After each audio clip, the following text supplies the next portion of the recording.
नमस्कार दोस्तों, आज हम बात करने वाले हैं एक ऐसे टॉपिक पर जो करोड़ों सैलरीड लोगों के लिए बहुत इंपॉर्टेंट है। ईपीएफओ की नई pension scheme 2025। Employees provident fund organisation ने 2025 में कुछ नए रूल्स अनाउंस किए हैं और ये आपकी रिटायरमेंट प्लानिंग को बड़ा इम्पैक्ट कर सकते हैं। तो अगर आप जॉब कर रहे हैं या कर चुके हैं या सिंपली फ्यूचर सिक्योर करना चाहते हैं, ये वीडियो आपके लिए है। सबसे पहले समझते हैं नए रूल में क्या बदला है। पहले तक ईपीएस यानी एम्प्लॉइज पेंशन स्कीम 1995 के तहत मैक्सिमम पेंशन कंट्रीब्यूशन 15,000 सैलरी तक ही होता था। अब 2025 के नए रूल्स के मुताबिक eligible employees can opt for higher pension based on their actual basic salary, not limited to 15,000। जो लोग 1 सितंबर 2014 से पहले ईपीएफ के मेंबर बने थे और कंसिस्टेंटली कंट्रीब्यूट कर रहे हैं, उनको हायर पेंशन का ऑप्शन दोबारा दिया गया है। दोस्तों, डेडलाइन भी सेट की गई है। 30 जून 2025 तक आपको अपना ज्वाइंट एप्लीकेशन फाइल करना होगा एम्प्लॉयर के साथ। और हाँ दोस्तों,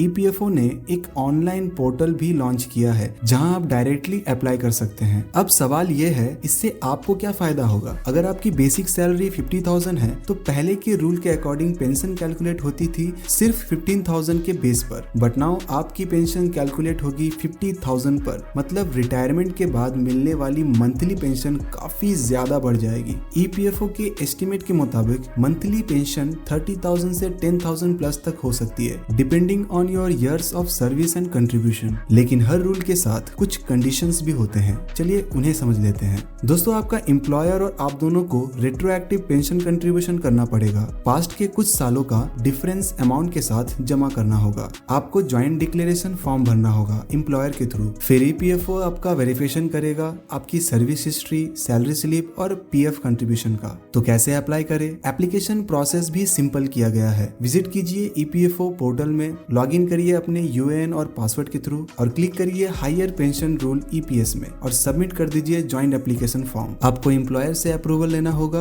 और फिर ईपीएफओ की तरफ से वेरिफिकेशन के बाद फाइनल अप्रूवल आएगा। और अब सबसे इम्पोर्टेंट क्वेश्चन, क्या आपको हायर पेंशन का ऑप्शन लेना चाहिए या नहीं? अगर आप लॉन्ग टर्म प्लानिंग कर रहे हैं और आपकी सैलरी कंसिस्टेंटली 15,000 से ज्यादा रही है, देन यस, हायर पेंशन एक स्ट्रॉन्ग ऑप्शन हो सकती है। लेकिन अगर आपको इमीडिएट लिक्विडिटी चाहिए या आप ईपीएफ को प्राइवेट इन्वेस्टमेंट में कन्वर्ट करना प्रेफर करते हैं, तो सोच समझ के डिसीजन लीजिए। फाइनेंशियल एडवाइजर से कंसल्टेशन लेना हेल्पफुल होगा। तो दोस्तों, ये था ईपीएफओ पेंशन स्कीम 2025 का कंप्लीट ब्रेकडाउन। अगर आपको वीडियो पसंद आया तो लाइक कीजिए, सब्सक्राइब कीजिए और कमेंट करके बताइए क्या आप हायर पेंशन के लिए अप्लाई करोगे। तो चलिए मिलते हैं नेक्स्ट वीडियो में, तब तक के लिए stay informed and stay smart.